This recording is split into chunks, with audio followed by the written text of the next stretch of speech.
I'm so excited you guys are here today. This is a tough topic, though. I want to really urge you to buckle in because this is not going to be something that's easy. Certainly, maybe something you might want to think about whether or not your children are here and listening. So, I just want to give you a warning, a little bit of a. I mean, I know that you can definitely keep yourself safe, but we're going to be talking about adult grooming. What is adult grooming look like? How can you spot it? How does it differ from child when children are groomed?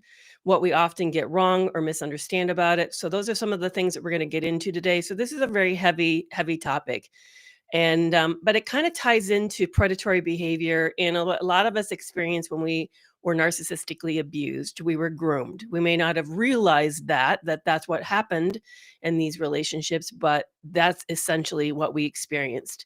And if you'd really love a very detailed discussion of this, I hope you check out this week's podcast, Breaking Free from Narcissistic Abuse. I'm featuring Dr. Lindsay Dobson. For those of you who are not familiar with her, she is a forensic psychologist who is also a clinical psychologist and who's worked in the prison systems. And she's worked with some of the most violent people. Now she's involved with court cases around violent people. So we're going to get into on the back of that interview with her yesterday on the podcast, Breaking Free from Narcissistic Abuse, which is where you can hear your favorite podcast wherever you listen. Or you can go to my YouTube channel at carriemcavoyphd.com. We talk about that. But today we're going to talk about what we get wrong with grooming. What does adult grooming look like? We're going to also talk about why the strategies are so effective. How come grooming works? There's a lot of myths that we have around grooming and around abuse of adults. We end up thinking like all adults have free choice and free will, but we don't realize that actually there's a lot of brainwashing that goes on. There's a lot that happens in these backgrounds that shift the way that you see yourself, but also affects the way you experience your needs. So I'm really excited that you're here today and that we can get into this topic. So let's first of all, and thank you for sharing that. You may know someone today that needs to hear this, maybe because they're in a toxic relationship and don't know it. Maybe because there's someone who actually has a perspective that it only can happen to weak minded individuals or to people pleasers or fawners. And they don't realize that maybe that all of us, to some level, to some degree, are also vulnerable to grooming. So let's start out with a definition of what is psychological grooming, just so that we're all on the same page. Psychological grooming is a strategic preparation of a victim through establishing trust with the target and their social network. Did you notice it's not just with the target, but it's also with the social network? They normalize intimate interactions, blurring the line of appropriate behavior, desensitizing that individual to the warning signs of abuse, and creating psychologically, socially, emotionally, and often physically reinforcing experiences. In simpler terms, in any situation where an adult is primed to permit themselves to be abused or exploited by another person's gratification through emotional and psychological manipulations and tactics. It can happen to anyone. I have an interview coming up this February. It's already been taped. I already got to meet him. I was so excited. It was one of my huge, list of people I really want to get to interview. Just my ideal, who would I ever like to see of anybody if I could ever get a hold of them? It's Don Hennessy. For those of you who've been on my platform, you've heard me mention him before because I love his book. I don't know if you can quite see it because of the glare, because it's got a glossy cover, but it's how he gets into her head. And this is all about grooming. This whole book is about how grooming occurs in these relationships. And he says in the book, and he also confirms it in the interview, that any grooming can happen to any of us. It's not something unique to some of us. Where there's not something, when you got into that abusive relationship, there wasn't something uniquely wrong or off or missing in you that made you vulnerable to grooming. Grooming is something that is a predatory mindset that understands our psychological, our human weaknesses in a very distinct way in order to get into your mind so that you will develop trust for somebody who actually is not trustworthy.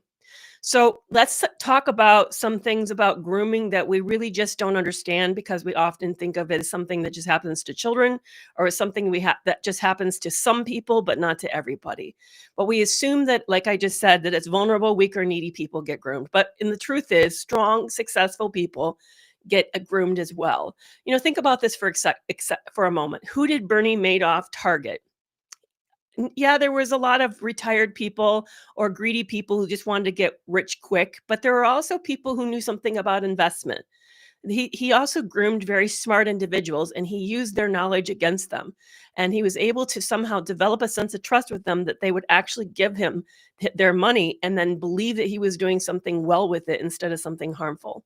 So it's not just a weak-minded person that gets groomed, it's also strong, successful people that does as well. And if you think about it the other way, what is the challenge with somebody who's easy? If you're a person who does this a lot and you've been doing it for a while, don't you want bigger and bigger challenges? Aren't you going to go for the more difficult? Because eventually you want to know that you're all that. It's sort of like I was just watching.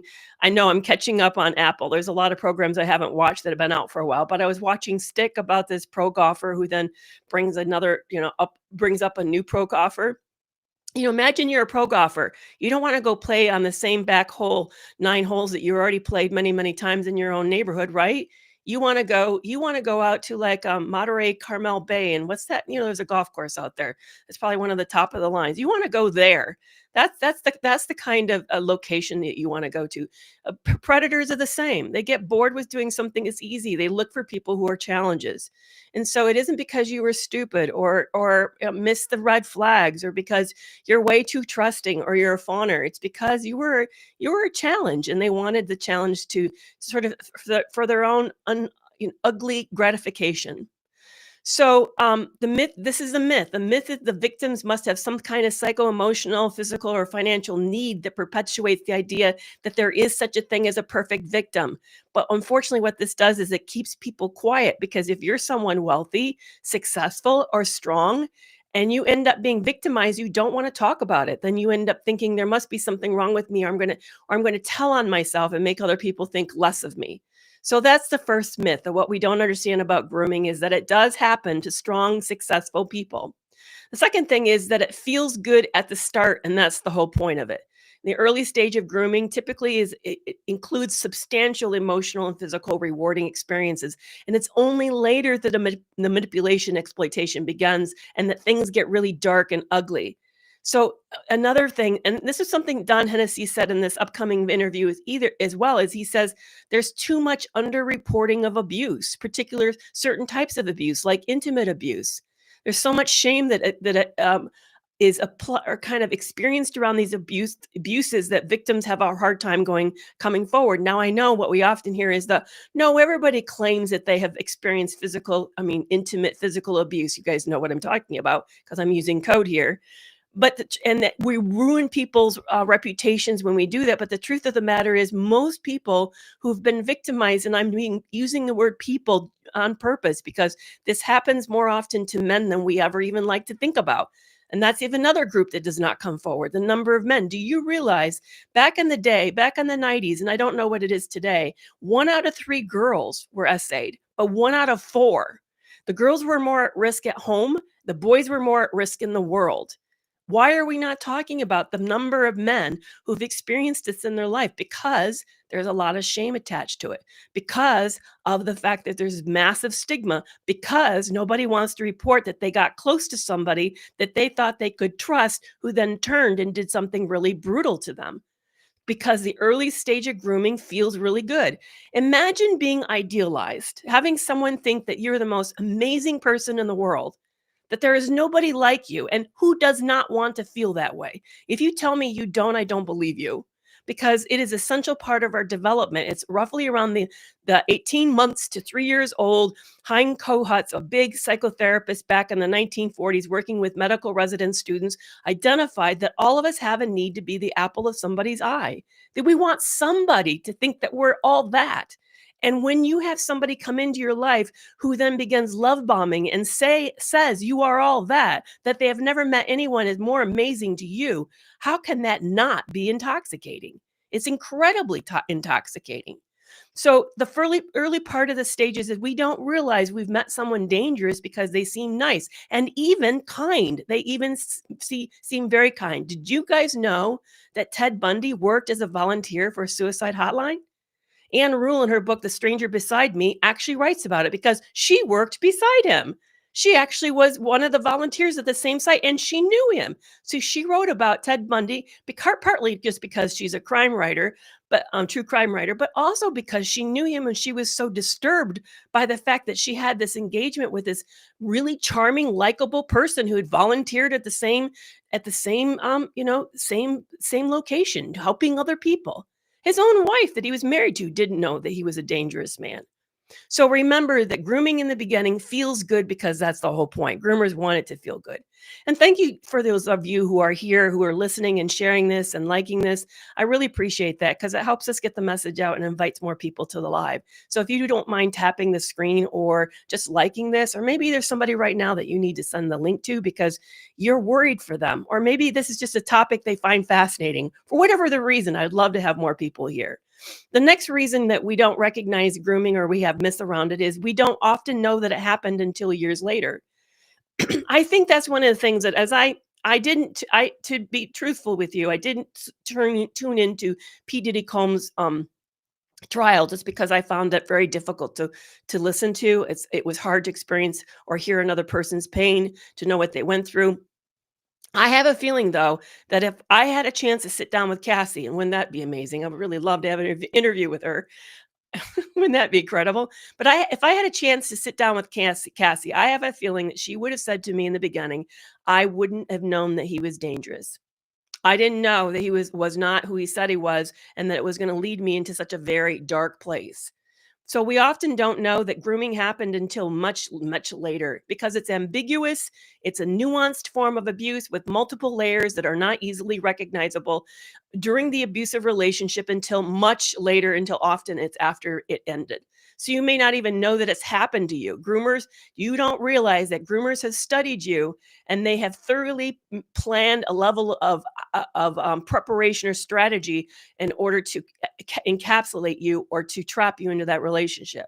My ex, who was not always the smartest bulb in the box, thank goodness, because he would blurt things out, probably partly because he just couldn't resist bragging on himself. I think that was more he just thought he was so superior. He had to tell me some of the things he did because he knew as a psychologist and he thought it would be fascinating to let me know of his psychology, I think. But he said to me when I first met him that he had been researching widows. I was widowed, by the way. He was researching, and I was dumb enough at the time. Now, see, I can be hard on myself as well. But at the time, I had identified myself as a widow on the dating profile. I now know don't ever do that. Widows, those of you who are listening to me who are newly widowed, I'm first of all very, very sorry because it is a devastating experience to have your life blown up like that. But please know that predatory people see that as meaning that there is a dollar sign behind you. They're hoping there's life insurance that they can take advantage of. So when he told me he was researching widows, I didn't know he actually meant I was researching the target group widows. You happen to fit that target group, which is why I reached out to you. What I thought, I heard something different. I heard, oh, this is a person who's psychologically trying to understand my unique difficulties as a widow, and he's just trying to understand me. And I didn't realize it. Somebody just said widows make it easy. So that I see that's the kind of I appreciate the fact that you commented, and I also appreciated that you probably meant that in good spirit. But widows don't make it easy. We don't often. Most of us don't even know what it feels like to be a widow or a widower.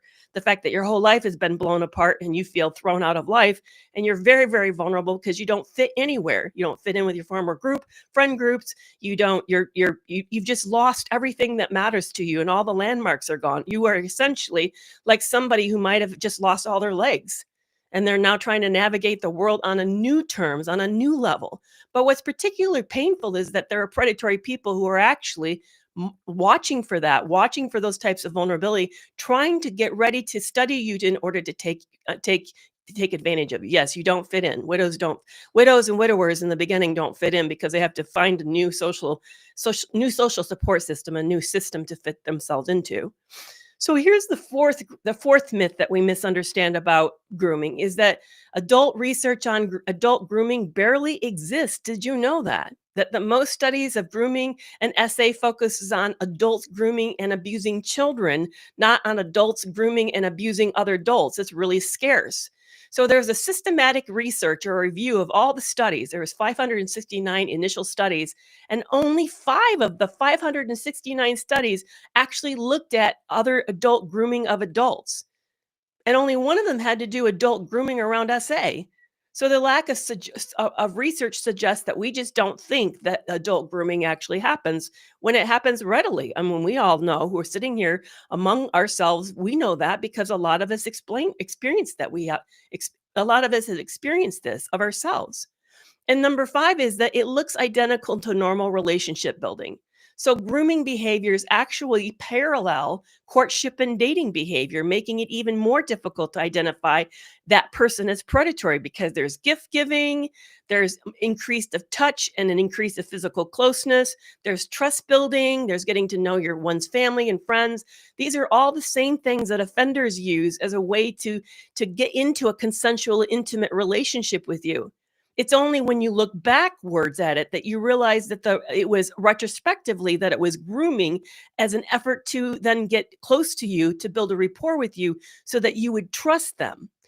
In the first date with I had with my ex, he, took charge of the date. We were out at a beach, gonna hang out, just sort of like enjoying the sun and the nice warm weather in Michigan, and at the time, and I brought a whole lot of stuff. I brought picnic stuff and, the towel and the blanket and the umbrella to cover us from the sun, and he insisted that he carry all of it, and then he said this statement to me, which I now know out of The Gift of Fear by Gavin DeBecker was typecasting. He said, "You don't want to be one of those stubborn women who are not going to let me help you, are you?" And I thought, okay, so I don't want to be a stubborn woman. So he looks ridiculous. He's carrying too much. I have two hands. I'm strong. I'm able to do this. But if he wants to do it, whatever. Thought to myself. What I didn't know as I look back and have hindsight on that is that was a test. He was pushing on about boundary of mine, a really mild boundary. It was an offensive boundary, but would I allow him to take control of the situation? Would I give in to something that he's requesting? And what he discovered was, yeah, I'm easygoing. And then I did. And then he continued to test as he pressed further and further during that day and the next day before he left for the weekend. By the way, for those who thought, he just showed up. We met on a beach. We both were dressed in shorts. It was not risque. And that he spent the night in the hotel. I went home and then I met up with him the next day and took him to the airport. So it was pretty, in a lot of ways, I thought, a safe, reasonable date. I didn't know that there was these subtle boundary pushes that were happening over and over to see what he could do to get me how far. Like, would I give in and go out to dinner with him that night after a long day? It was a push and push and push. What would I do if he told me something really intimate about himself that I was unprepared to hear? Would I tell something intimate about myself? It's only in looking back in hindsight that I can see how he was doing this, so he could see what could he get from me? How much would I share? How much would I tell? How much trust would I give him? So here's some of the common grooming tactics that happen in toxic relationships. And speaking of this, let me right now let you guys all know that Thursday evening at 7 p.m. Central Standard Time, Dr. Peter Salerno is talking to the Toxic Free Relationship Club about that they know they're being cruel. Being cruel is intentional. So if you've ever wanted to be in the same room with Dr. Peter Salerno and actually get to ask him questions, this is a perfect opportunity, because right now, if you become a member of the Toxic Free Relationship Club at any level, at the subscriber level for $5, at the community level for $15, or up at the live level where you get live coaching support at $75, the first month is free and you're automatically invited to the live event on Thursday at 7 p.m. The link should be in my it's in my link profile for those of you on TikTok, and my moderator on YouTube should be dropping it in. So if you've been wanting to check out the Toxic Free Relationship Club, wondering what it's like, wondering if it's worth the money, this is the time to jump in, because you get that free event. And next week, is it next week or the week after next? It's one of the next couple weeks. I'm also doing a Q&A, a live Q&A with me. So all of that's part of your first month of free experience. You can see what it's like to be in the membership. All right, so let's jump into common grooming tactics that adult predators use on other adults. So first of all, they want to build trust and connection. So they're going to use positive reinforcement, like being praise you, charming. They're going to be sympathetic, like really emotionally emotive. They're going to do excessive apologizing. They may offer money or give you gifts. There's also a lot of attention. They may go out of their way and make you feel extra special. So you're going to get a lot of positive reinforcement in the beginning. Then there's kindness and flattery. They may stay in touch with you and intense touch with you, like they can't get enough with you. And this often mimics sort of a normal relationship development. But what they're doing is they're trying to seek a void in your life. They're listening to you and listening for where your vulnerabilities are, and they're trying to persuade you that somehow that they, as a person, can fill your needs in a way that no one else can, that there's something uniquely special about them, that they can fill in the missing things of your life. Maybe you're feeling a little bored, like you gotten a good job and your life is kind of stable and you're thinking, now what? Or maybe you just moved and you don't really know anyone and you're feeling a little adrift and you need a better support system. Maybe you've had loss like I did and you feel like your life is sort of floundering, and you just want to know that somebody's thinking of you and caring for you. But they're looking for where the void is in your life so that they can somehow step in and be the person that they see you need. And then they're going to do some shared secrets. So they're going to tell you, we often talk about this as the sob story. They're going to tell something to you that's very private and intimate, that makes you feel extra trusted, more so than you think is really warranted. Will confirm the specialness of your relationship. My ex, on his first date, shared that he'd been essayed as a young child. I thought that was like, wow. I mean, even men who come into the office, when they see me as a clinical psychologist, don't tell me that on the first, introduction. I don't get that on the intake of a new patient. People usually wait and build trust with me, see if I'm credible, if they can trust me with that kind of vulnerability. To have a man on a first date drop that, I thought that was really wild. But what he was trying to do is he's trying to groom me to then also to share my secrets. And the big question is this sob story even right or true? I'm not for sure. I mean, I met his mother and she seemed to suggest it might be true, but it changed a lot. And he didn't show a lot of, I mean, he showed distress, but not kind of stress that you typically see from someone who's experienced SA. So looking back, I'm not for sure I even believe that the story was real or true. The next thing they do after they try to build trust and connection is they want to start to isolate you. So they're going to try to start to create distance between you and your loved ones.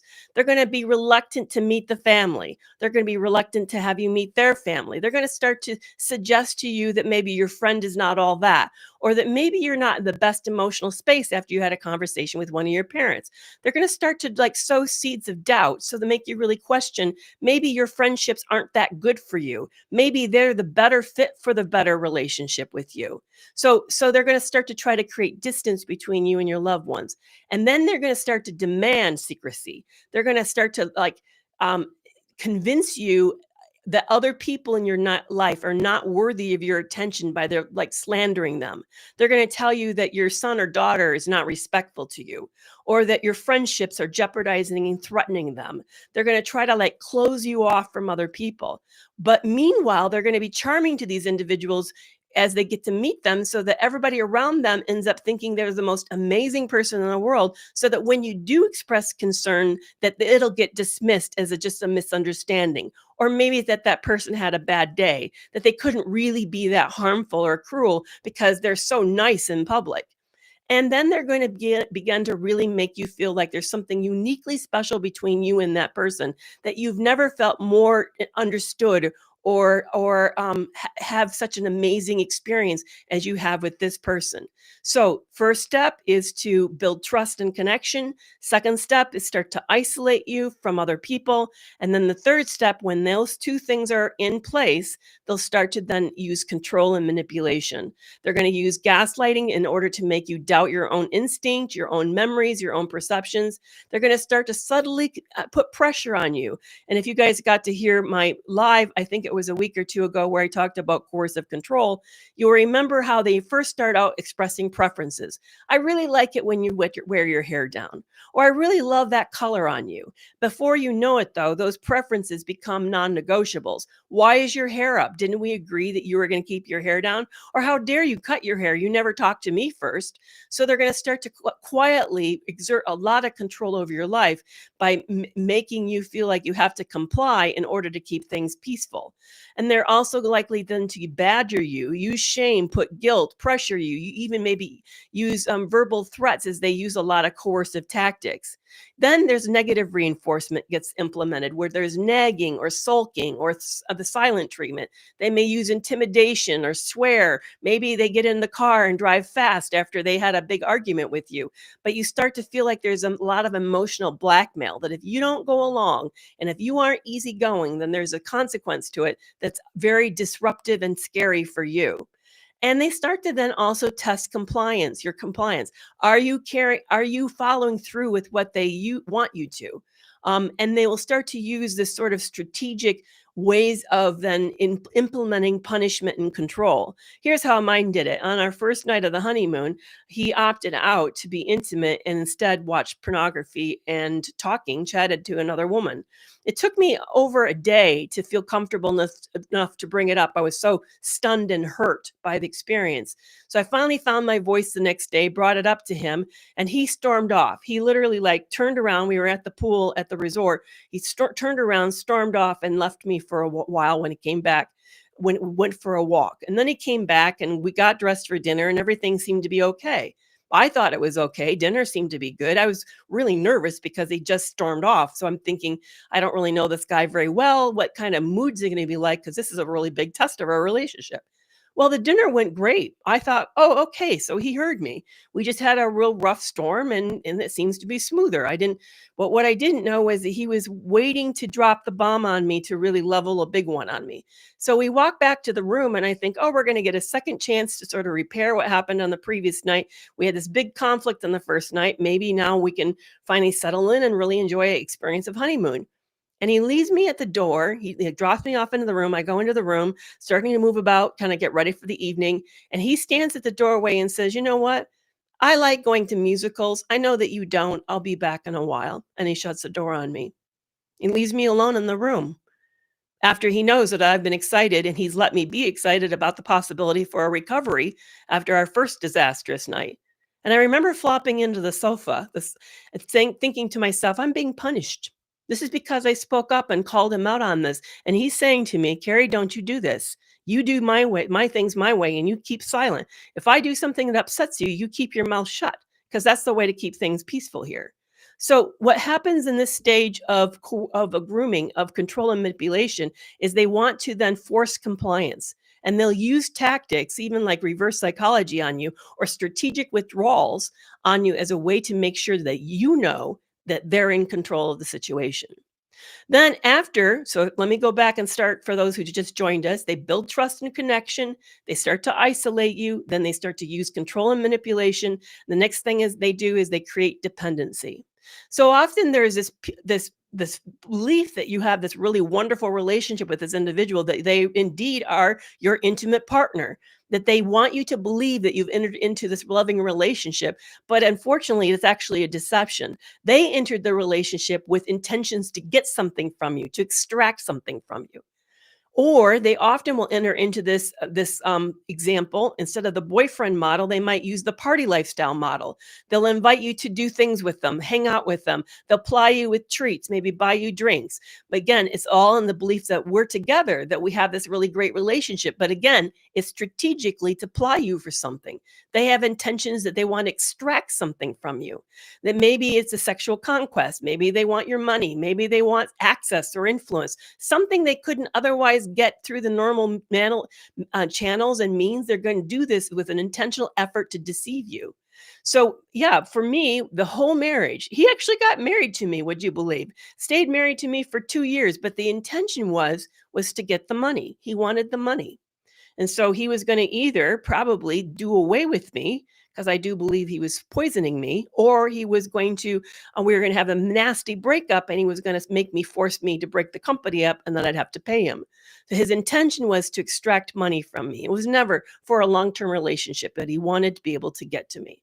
So that's the next stage. It's creating a dependency with you in order to finally extract or exploit what they want from you. So they've done all of this. And think again of Bernie Madoff. He does all of that in order to get to the money, so they can then somehow extract what it was that they've been pursuing. Maybe it is to corrupt you. Maybe it is to get you to betray yourself if they're more sadistic. Maybe it is to access somebody in your family, but they've done all of this in order to make you involved with it. And by the way, this process also implicates you too because they've made you complicit in their wrongdoing by you cooperating and going along. That's what we saw with Cassie. We end up, when we watched that trial and heard her story, thinking, why did she stay? Why would she love him? How come she was with him so long? How come she seemed to be so easygoing? Why didn't she protest more or leave faster? Because they make us, by this process, this slow brainwashing process, complicit in the wrongdoing of our own demise, which then we as the public go along and pile on that individual and say, whoa, how did you miss the red flags? And why did you put up with that? They don't realize that this has been a slow incremental strategy to get you complicit in your own downfall that makes you feel disgusted and shamed at yourself. I mean, when I got out of the relationship, here I was a psychologist and I fell for this. How could I fall for this? What was wrong with me that after 25 years of clinical practice that I couldn't possibly see it? And when I went and told my story on TikTok a couple years ago, a lot of you thought the same. I heard comments like, well, your late husband must be rolling in his grave, or I hope you didn't put your name on the book because your sons must be deeply ashamed of you. And I felt that when I finished writing the book Love You More, when I got to the very end of it, and I was talking to my sons about the fact that it was about ready to be published, I said to them, you must be so ashamed of me. I actually cried and fell at my I was so like overwhelmed. My head fell into my lap. I was sobbing. You must be so ashamed of me for being a part of this, for letting it go for so long, for letting him take money from me like this. You know what, my oldest son, and this is what I just really, really adore about my kids, they get it. They watched what's happened. They liked him. One of them even lived with us briefly and loved him. And what my oldest said to me when I did that, he said, "No, mom. No, mom. He used your best qualities against you." I really, really want you to hear that. That's what's happened to you too. If you got caught up in the grooming, this person used your best qualities against you too. There is nothing wrong with you being a trusting individual. Nothing wrong. Your trust is a sacred, beautiful thing. And if we lived in a perfect world, which we should, we really should live in a safe world. The fact that these people end up getting away with it and walk away, and we look at victims and say, just choose better, we're missing the point. It's not about choice. It's about that there are dangerous people who are liars and deceptive, and they're very strategic at developing relationships with you and me. And they're very good exploiting your vulnerability and my vulnerability. If we lived in a safer world, trust would be a beautiful thing, and there'd be nothing wrong with blind trust. We shouldn't have to be teaching our kids how to look for and make people earn trust. We shouldn't. It's ridiculous that we live in a world like that. But unfortunately, we do. And because we're so uncomfortable about the fact that this is a dangerous world, we then pathologize victims for being a normal human being. It's interesting. If if you met a dog, because I just got a puppy, a Cavapoo, 6-month-old Cavapoo, cutest little thing. And if I went up to him and started abusing him and hurting him, you would not look at him and say, Puppy, why did you trust her? That was really stupid to trust her. We would say, of course he trusted me. He's my pet, he's my dog. Why would he not trust me? Why is not the same for all of us? Why do we then pile on victims and blame them for the fact that they've been groomed? Okay, so here's what we get wrong about it. So I just kind of described the process. Here's what happens that we get wrong. We think grooming only happens to children. It doesn't. They are the common target, but adults are groomed as well. And any type of instability in your life makes you vulnerable. Maybe you have a disability you're battling. Maybe there's a mental health struggle. Maybe there's financial instability or some type of limited life experience. Maybe you're autistic like myself and you didn't know people could lie so well like that. Groomers look for someone they can manipulate, not just kids. Second thing we get wrong is we end up thinking that grooming happens quickly. But it's not. It's a slow, calculated process. Abusers take their time building trust, breaking down boundaries, and creating dependence. Some online predators do move fast, but others are happy to talk or even spend years building the right kind of relationship with you. In fact, I just met recently somebody who said that it took 5 years. This person was strategically planning for 5 long years in order to get to the point where they could exploit this individual. They're happy to talk to you for hours, weeks, and years in order to build that long-term relationship or a romantic online relationship with you, or a romantic relationship you with in person in order to exploit you. We also think that it only happens to naive or weak people, but grooming happens because it's based on manipulation, not based on intelligence. Survivors aren't stupid or too trusting. Groomers know how to break down your defenses by appearing safe, kind, and supportive. And no one, please hear me, I've talked to so many credible authorities on this. No one is immune to psychological manipulation, especially when you're vulnerable to seeking connections. And here's the thing I like to say. People can walk no, that don't walk into the grocery store hungry because you're gonna walk out with too much and spend too much money and have more food than you need. You cannot move into a new relationship and not be a little bit hungry. You cannot. And groomers know your psychological weaknesses better than you do. They also have practiced multiple times. Thank you so much for that. They have practiced and failed, and they get better and better. And often people ask me, when leave this bad relationship with me, did somebody else get a better version? No, they didn't. They got a more experienced version who practiced on you, and now they've met somebody who's even better at the grooming than they were when they met you. You're not there. That next person's not getting a better version. They're getting the worst version, someone with more practice. Number 4, we think groomers only use kindness, but they use fear too.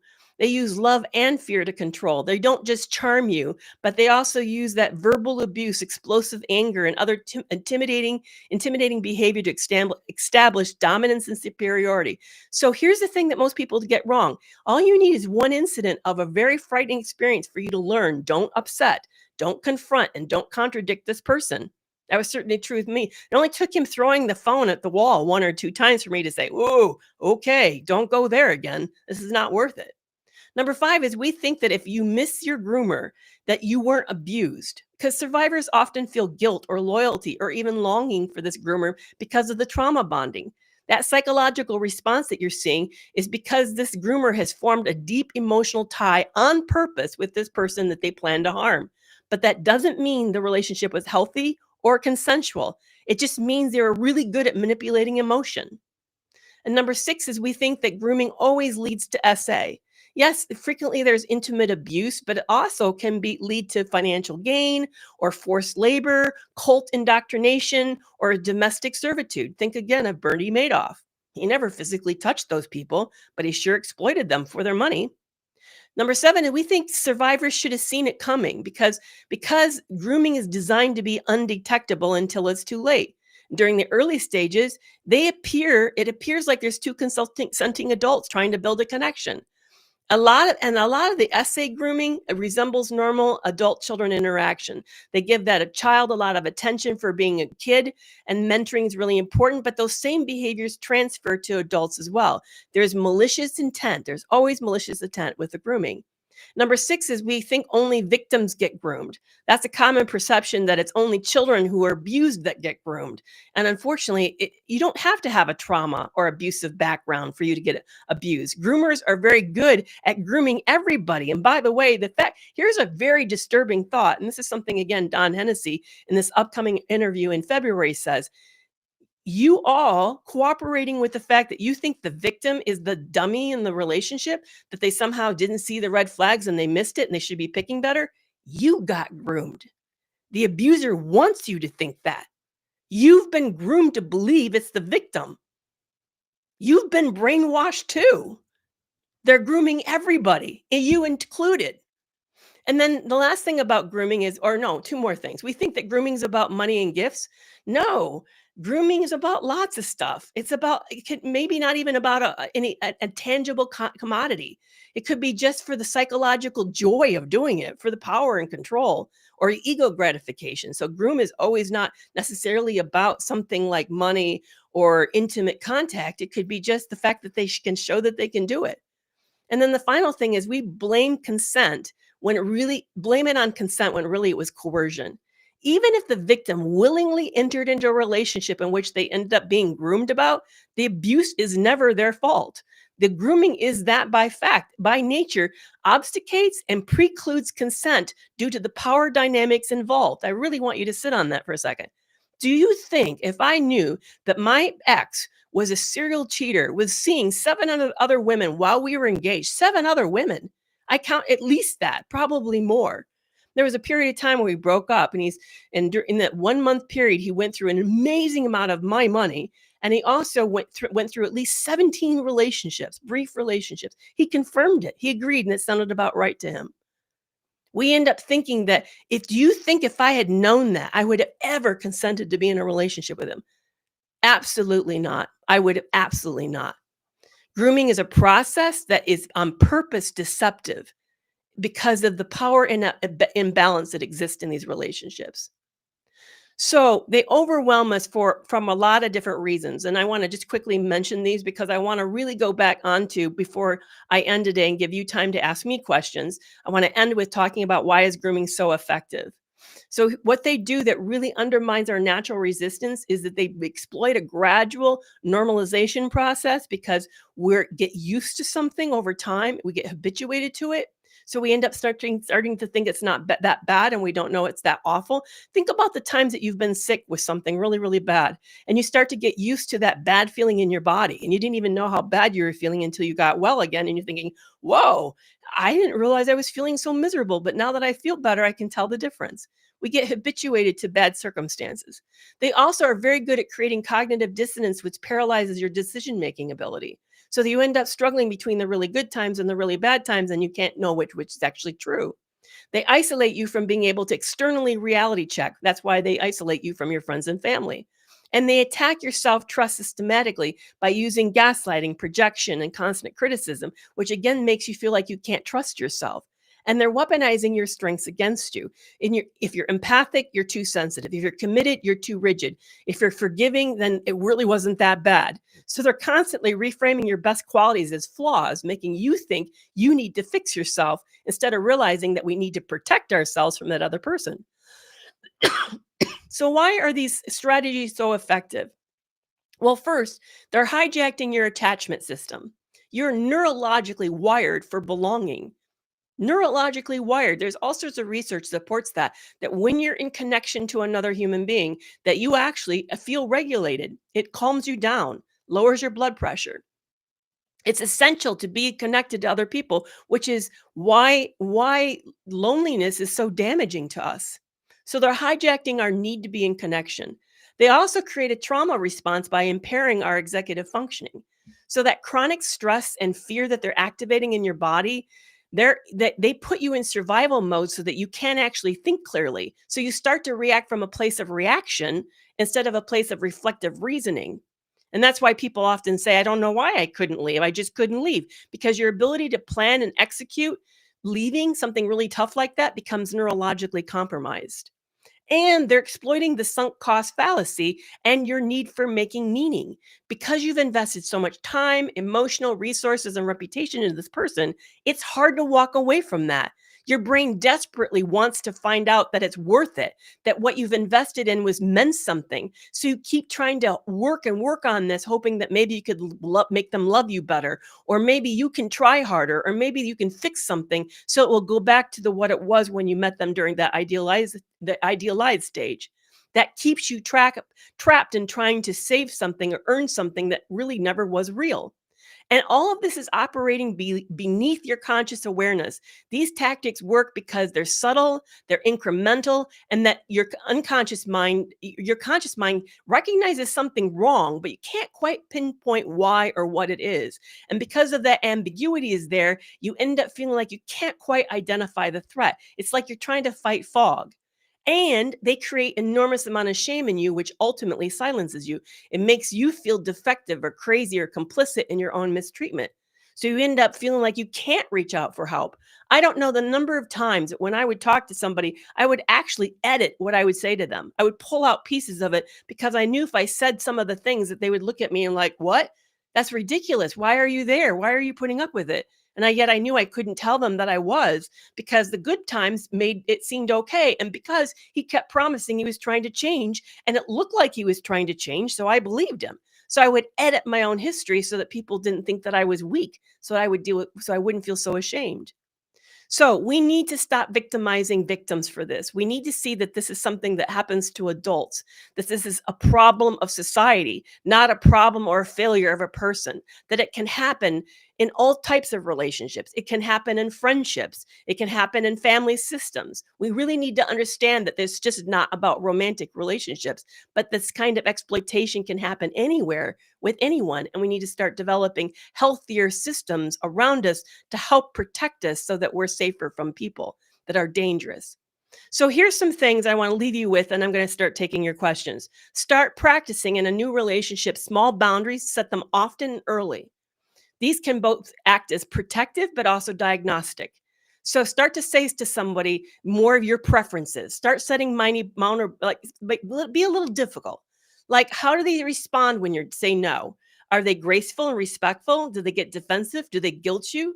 Do they ignore you and ask again? Do they push back? This response is going to tell you whether or not this person really respects who you are and what your limits are. And recognize that when your boundaries are being tested, say if you say I don't text after 8 o'clock, do they text you at 8:01 and then act upset that you didn't respond back? Do they push an apology? There's Jenny Young on the burn haystack method calls test and apologize. Do they do something slightly inappropriate and then say, oh, it's just a joke, I didn't mean it? What they're really doing is see what you do when they did it. It's called test and apologize. Do they make your values and deal breakers explicit to you, like not for them, but just for you? Know that, like for example, that you're the one that ends up needing to be monogamous, but then they don't really. Do they start to make you negotiate your worth or your boundaries if you state them? If someone can't respect your boundaries, they're telling you they're not safe for you. And then practice the concept of earned trust. Make sure that trust is built over time and built on real actionable behavior. Don't wait until your trust is broken and then at that point revoke it. That's the way we used to do that. Is like, oh, I trust them until they show me that they can't. Why in the world would you leave your house open and wait for an intruder to break in before you shut the door and lock it?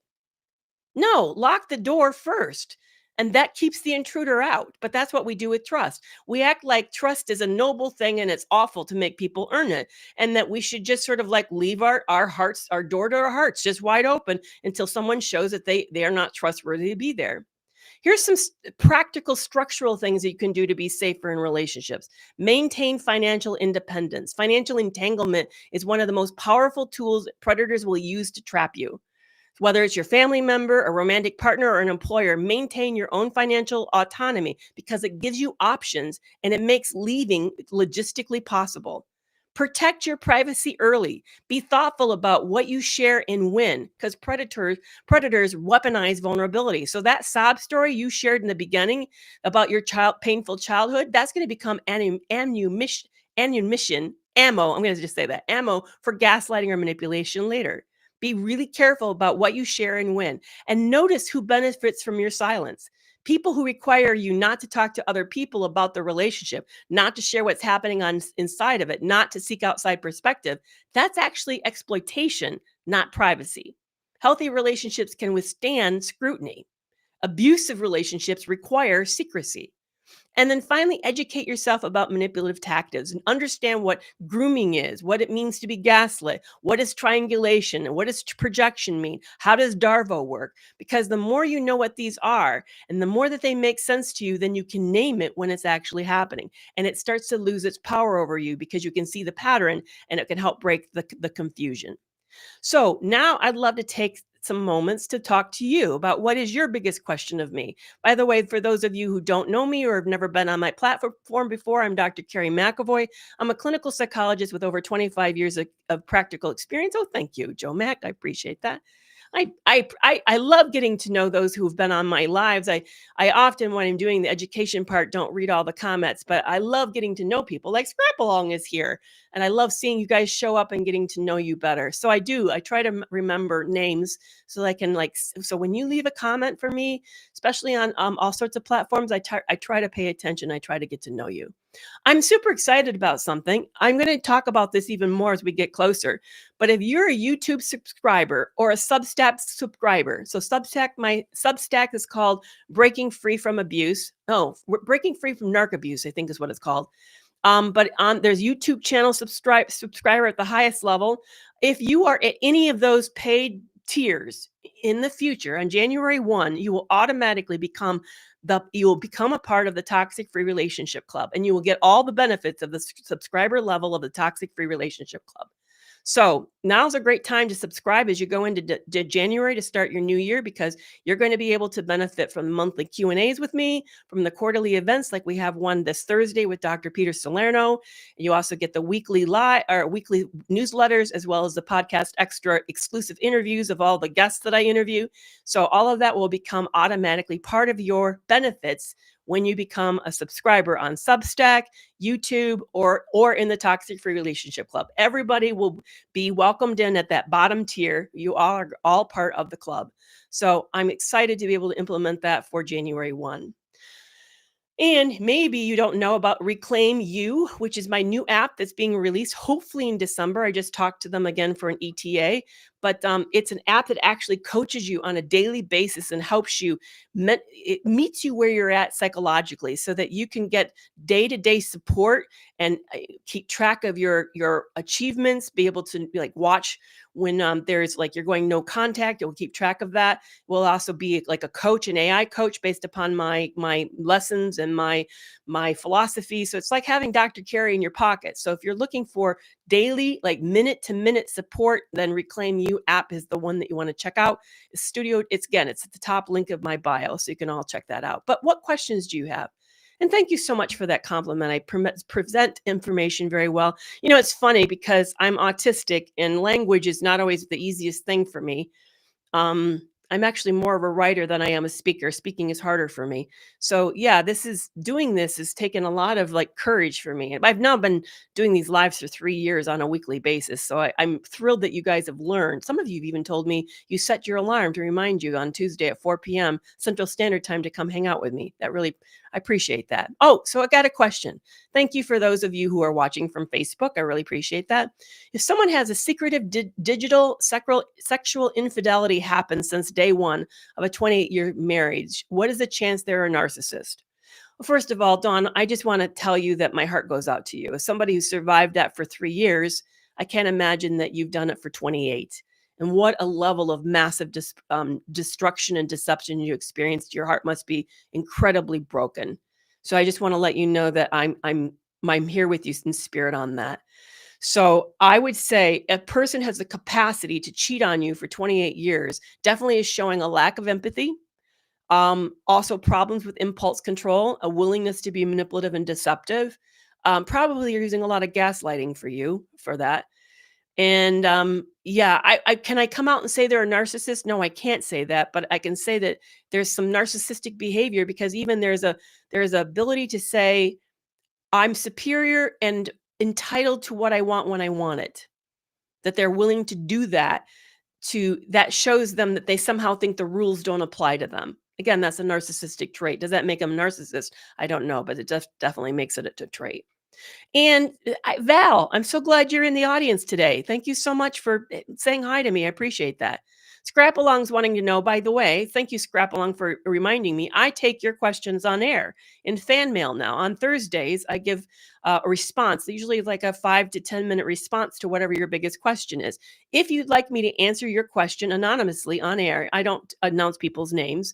You can send it to clients@carriemcavoyphd.com. Clients with an S, CLIENTS at carriemcavoyphd.com. And just say fan mail in the subject line and then ask me your question, and then I won't put it on the docket to answer. So I would love to answer your questions. That would be amazing. This week's question, and let me tell you what it is and where it came from, because we're prepping for this week. So this week's question is about scapegoating. Somebody came in, and it was from a Spotify listener, wanted to know, why do some people scapegoat their kids? So I take that on this week about scapegoating. Why do we scapegoat children? What's going on in these family dynamics? Next week, I'm going to be taking a YouTube listener's question about PTSD and survivor's guilt. How are they different? Why do we end up developing PTSD when we're in these relationships? So that's next week's. So if you would like me to take your question on air and answer it with kind of a thoughtful, 5 to 10 minute question, I would really love to do that. Maria, thank you for being here, Maria. Maria wants to know if I had a good Thanksgiving. I did. I got to hang out with my sons. They introduced me to a new board game. We played Clank, Clank exclamation point. It's like a dungeon game, only it's a board game for 2 to 4 people. And it was a lot of fun. It could take several hours to play. So you actually make a board, a dungeon board with each move. You kind of add to not every move, but as you move, you create this larger and larger map of a dungeon that you move around on with your pieces. It's a lot of fun. So I had a really great Thanksgiving. Thank you so much for asking. So Soul of Solace. That's a beautiful handle. I was groomed from the age of 14 and I'm now 60 and I'm in the process of divorce and I'm losing my faith in life. Yeah, I would say that getting out of that toxic relationship of just 3 years really did a number on me too. It did affect. I mean, you're talking about like belief in life or faith in life or like positive goodwill. I would say that um, I even struggled with my belief. It hurt me spiritually too. It was a very devastating experience to have that happen.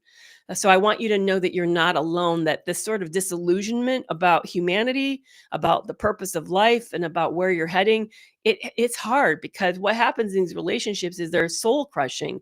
They're psychologically self-esteem robbing. So it makes it very difficult for us when we get out of it to have a lot of faith and belief. So I just want to let you know that soul, that you're not alone, that a lot of us are sitting here with you, and that this is, even though it's a painful place, it's a space because you're asking deeper questions.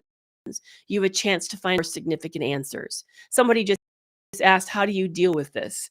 You deal with it with patience and you allow yourself permission to be in a really pain place and know that it's not going to take a whole lot. It's not going to be easy to be able to resolve this grief, disillusionment, and betrayal. I was just talking to AI about this. It's like I have a hard time stepping into church these days. I don't know if I can step into church anymore. It's too much of a trigger, and I don't trust authority anymore. It really damaged my authority profoundly. But that doesn't mean I can't still be a spiritual person. It doesn't mean I can still not have a really profound relationship with ethics and the beauty of life and to connect with other people. So start to become a little more flexible with yourself and realizing that that you can grow and change and it might look different. Maybe it won't look like it used to. Maybe it won't even look like what your neighbors have, but it doesn't mean it's any less significant or important. My grandmother, who raised me, would use a silent treatment for months on end and then pretend I was invisible. Oh my goodness, Cynthia, my heart goes out to you. Wow. I think that I call that cold rage. I didn't realize that was actually not a word, but I like it. Isn't that what it feels like? Like they're freezing you out. That's what it feels like to me. They're like literally punishing and freezing you out. I'm sorry that this person would do that to you on months on end and pretend that you're invisible. I hope, here's the thing that I really hope and wish for you, Cynthia, is that there are people in your life today who can show you how just incredibly visible you really are. And that you realize that that was her brokenness, not yours. That was a reflection of her, not you. So I just want you to realize that that does not get to define you. I refuse to say that you are not worthy of being seen. I am very sorry that that happened to you. One last question for me today. Okay, Dawn asked this. This is another great question. How do predators know what they're doing? Like the step-by-step process. It feels so unreal. Yeah, it is unreal. This is my theory. My theory is they're born that they have a lot of these traits innate, but they've been predatory for most of their life and they've learned how the mind works. Have you heard of the theory of mind? Theory of mind is your ability to get into somebody else's mind and anticipate what they're thinking and feeling and what their motivations are. We like to think that they don't because they lack really, it's not that they lack empathy. They actually have a lot of empathy, but they weaponize their empathy. They know what they're doing impacts you. They know your feelings. It's not that they're not seeing it and they're just callous, cold robots. They're not. They're actually quite attuned to what's happening in you, but what they're doing to you is deliberately strategize in order to harm you, which is what's so really nasty about this. And so imagine that you're born that way and you practice. You practice a lot. Like you're almost like a snake out there in the wild, learning how to get better and better at trapping and tricking other people around you in order to make them do what you want. And over time, if you know you have lots of practice, 10,000 hours makes you masterful at something. You imagine you don't have just 10,000 hours, you have 100,000 of hours. You get very, very good at this. And you learn from your mistakes. You watch what works, you watch what doesn't work. I think in the beginning, it's probably accidental. Some of this was trial and error, and then it went well. And then they think, it went well. And so they do it more and they do it more and they do it more. So they get really, really good over time. And they're learning, they're constantly learning about this. So I'm so appreciative you've been with me today. This was really a great topic. I want to let you know what we'll be talking about next week so that you can tune in. Again, if you'd like to hear Dr.